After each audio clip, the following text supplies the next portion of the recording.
నమస్తే, welcome to Suman TV. నేను గిరిజ. ఇప్పటి వరకు దుర్భర పరిస్థితుల్ని చూసుండవచ్చు. మరి ద్వాదశ రాశులకి మకర సంక్రమణం తర్వాత ఏ విధంగా ఉండబోతోంది? పరిస్థితుల్లో ఏమైనా మార్పులు చేర్పులు రాబోతున్నాయా? ఒకవేళ మార్పులు చేర్పులు జరిగినప్పుడు ఏమైనా సమస్యలు ఉన్నప్పుడు మంచి పరిహారాలు కూడా తెలియాలి కదా. మరి ఈ విషయాలన్నీ తెలియచేయడానికి ద్వాదశ రాశులకి ముఖ్యంగా ఈ 11 రోజులు అంటే దాదాపుగా ఈ నెల 21వ తేదీ నుంచి 31వ తేదీ వరకు ద్వాదశ రాశుల వరకు ఏ విధంగా ఉండబోతోందో తెలియజేసేందుకు ఇవాళ మనతో పాటు ఉన్నారు ప్రముఖ జ్యోతిష పండితులు బ్రహ్మశ్రీ నందిబట్ల శ్రీహరి శర్మ గురువు గారు. మరి వారి మాటల్లో తెలుసుకుందాం. గురువుగారు నమస్కారం. వాగర్థావివ సంపృక్తౌ వాగర్థ ప్రతిపత్తయే జగతః పితరౌ వందే పార్వతీ పరమేశ్వరౌ.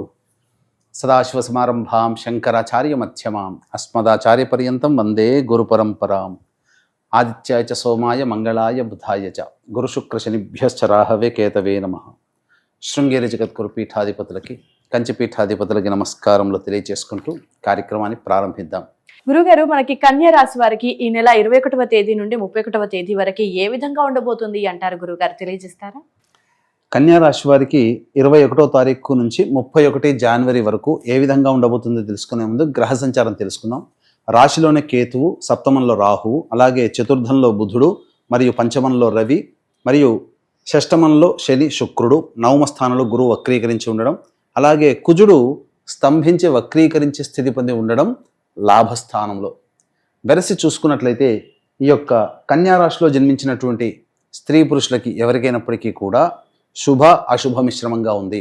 అయితే ఏ ఏ రంగాల్లో ఉన్నటువంటి వారికి ఏ విధంగా ఉండబోతుంది అనేటువంటి విషయాన్ని తెలుసుకునే ముందు ముఖ్యంగా సంతానం కోసం ఎదురు చూసేటువంటి వ్యక్తులకి సంతానానికి సంబంధించినటువంటి శుభ సమాచారం అనేటువంటిది ఈ యొక్క రాశిలో జన్మించినటువంటి వారికి కలగబోతుంది.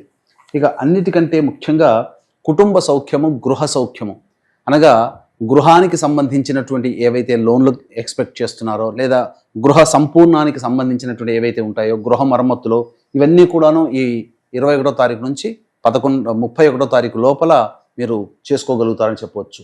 ఎటొచ్చి మీకు ఇబ్బందికర పరిస్థితులు ఎవరికి ఉన్నాయనంటే ప్రధానంగా ఉద్యోగం చేసేటువంటి వాళ్ళకి స్థానభ్రంశం అనగా బదిలీలతో కూడుకున్నటువంటి వ్యవహారాలు అనేటువంటివి ఉన్నాయి, లేదా నూతన ఉద్యోగంలో ప్రవేశం అనేటువంటిది ఏర్పడబోతుంది. ఇక ముఖ్యంగా గమనించుకున్నట్లయితే ఈ యొక్క సంబంధించినటువంటి కన్యా రాశి వారికి శని చాలా సంపూర్ణంగా బలంగా ఉన్నప్పటికీ వారసత్వ సంపదకు సంబంధించినటువంటి విషయాల్లో కొంత ఇబ్బందికర పరిస్థితులు ఎదురవుతాయి. ముఖ్యంగా ఆస్తి పంపకాల విషయంలో కొంత మీకు ఇబ్బందికరమైనటువంటి పరిస్థితులు ఎదురయ్యే అవకాశాలు గోచరమవుతున్నాయి. కాబట్టి జాగ్రత్తలు పాటించండి. కోర్టు సంబంధమైనటువంటి విషయాలు వాయిదా పడేటువంటి సూచనలు గోచరమవుతున్నాయి. ఇక ముఖ్యంగా గమనించుకున్నట్లయితే మీ యొక్క ఆరోగ్యం పట్ల శ్రద్ధ వహించాల్సినటువంటి పరిస్థితి. అజీర్తి సంబంధించినటువంటి వ్యాధితో ఈ యొక్క 31వ తారీఖు వరకు బాధపడతారని చెప్పవచ్చు. ఇక ఉద్యోగము ప్రధానంగా ఇంతకుముందు చెప్పుకున్నట్టుగా నిరుద్యోగస్తులకి కొంత నిరాశ తప్పదు. అలాగే ఉద్యోగం చేస్తున్నటువంటి వారికి బదిలీలు కానీ లేకపోతే వేరే సంస్థలో ఉద్యోగం కానీ పొందేటువంటి అవకాశం గోచరమవుతున్నాయి. ఇక ముఖ్యంగా గమనించుకున్నట్లయితే ఏదైనప్పటికీ కూడాను గత జన్మలో చేసినటువంటి వాటిని ఈ యొక్క కన్యా రాశిలో జన్మించినటువంటి వారు ఈ సంవత్సరం అంతా కూడా, ఈ 2025 సంవత్సరం అంతా కూడాను పలు విధాలుగా కొన్ని అనుభవాలు ఎదుర్కోక తప్పదు అనేటువంటి విషయాన్ని గమనించుకోవాలి. ఇక ఏ తర్వాత చెప్పొచ్చేది ఏమిటంటే ఈ యొక్క కన్యా రాశిలో జన్మించినటువంటి వారికి ప్రధానంగా ఎఫ్ఎంసీజీ కానీ, హోటల్ కానీ, రెస్టారెంట్, అలాగే సూపర్ మార్కెట్స్, జ్యువెలరీ రంగము, curry points, road side vendors, అలాగే కళాశాలలు నడిపేటువంటి వాళ్ళు, తీర్థయాత్రలు, పూజా స్టోర్స్ నడిపేటువంటి వాళ్ళకి ఆదాయము అంతంత మాత్రముగానే ఉంటుంది, ఎక్కువగా గోచరం కావట్లేదు. కాబట్టి జాగ్రత్తలు పాటించండి. వ్యాపార విస్తరణకి అనుకూలమైనటువంటి సమయము కాదు. అయితే ప్రధానంగా రియల్ ఎస్టేట్ రంగంలో ఉన్నటువంటి వారికి మీరు కోరుకున్నటువంటి విధంగా ప్రాజెక్టులు, కొత్త ప్రాజెక్టులు వస్తాయి. కానీ వాటిని అమలు పరచడానికి మాత్రం ఇంకా మంచి సమయం కోసం ఎదురు చూడక తప్పదనే విషయాన్ని గమనించుకోవాలి. ఆ ప్రాజెక్టుని ఓకే చేసుకోండి. కుజుడు చాలా బలంగా యోగిస్తున్నాడు. లాయర్ వృత్తిలో, జడ్జిల్లో ఉన్నటువంటి వారికి ప్రమోషన్స్ జరిగేటువంటి అవకాశాలు ఉన్నాయి.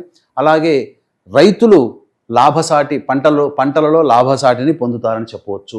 ఇక ముఖ్యంగా గమనించుకున్నట్లయితే ఈ యొక్క స్టీల్ రంగంలో ఉన్నటువంటి వారికి, అలాగే రెడీమేడ్ గార్మెంట్స్, బొటిక్స్, పార్లర్స్ ఇటువంటి నడిపేటువంటి వాళ్ళకందరికీ కూడాను యోగదాయకము. ఇనుము, స్టీల్ రంగంలో ఉన్నటువంటి వారు, తోలు, చర్మ సంబంధమైనటువంటి వ్యాపారస్తులు, అలాగే ఉద్యోగాల్లో క్లాస్ 4 కింది స్థాయి ఉద్యోగస్తులు వాళ్ళకందరికీ కూడాను శుభము జరిగేటువంటి అవకాశాలు ఎక్కువగా ఉన్నాయి. వారు ఆశించినటువంటి సంబంధించినటువంటి ఫలితాలన్నీ కూడాను సంపూర్ణంగా పొందుతారని చెప్పవచ్చు.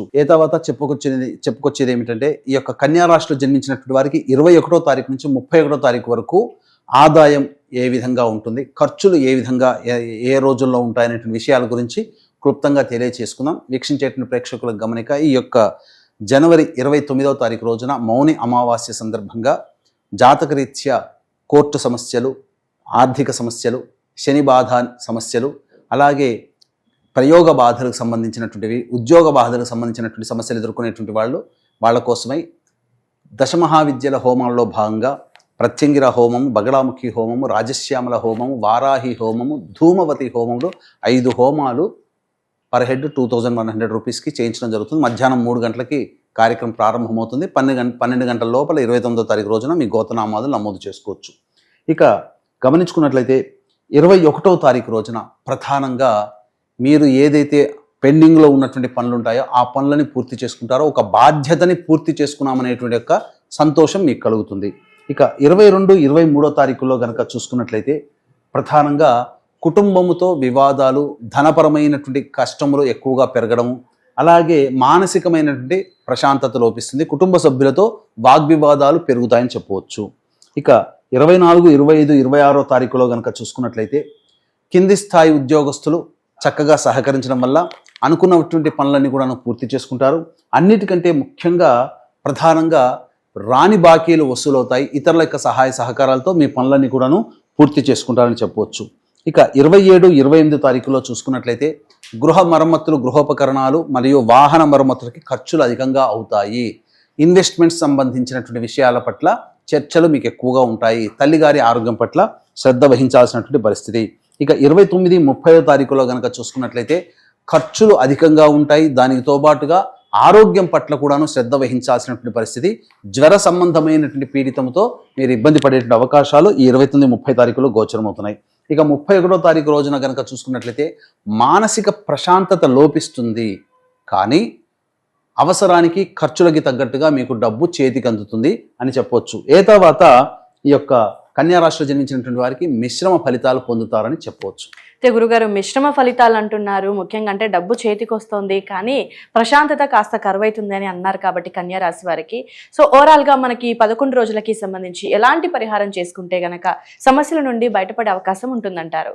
ఈ 21వ తారీఖు నుంచి 31వ తారీఖు వరకు ఉన్నటువంటి రోజుల్లో అనుకున్నటువంటి పనులు సాగించుకోవాలి అనుకుంటే ప్రతిరోజు కూడా కాలభైరవాష్టకము, లక్ష్మీ నృసింహ కరావలంబ స్తోత్ర పారాయణం ప్రతిరోజు 3 సార్లు పఠించాలి. ఇప్పుడు చెప్పినటువంటి సమస్యల కంటే భిన్నంగా మీ యొక్క కార్యాచరణ ఉంది అని అంటే మీ యొక్క జన్మజాతకంలో నడుస్తున్నటువంటి గ్రహ దశాంతర దశల యొక్క ప్రభావాలు. కావున దగ్గరలోని మంచి ఉపాసనాపరులైనటువంటి జ్యోతిష్యులను సంప్రదించి మీ యొక్క జాతకరీత్యా కలుగు సూచనలు, సలహాలు పాటించినట్లయితే మరింత మెరుగైనటువంటి జీవితాన్ని పొందుతారని తెలియజేయవచ్చు. ఓకే గురుగారు, రాశికి సంబంధించి అలాగే పాటించాల్సినటువంటి పరిహారం గురించి కూడా చాలా చక్కగా తెలియజేశారు గురుగారు. ధన్యవాదాలు. సర్వం శ్రీ ఉమామహేశ్వర పరబ్రహ్మార్పణమస్తు.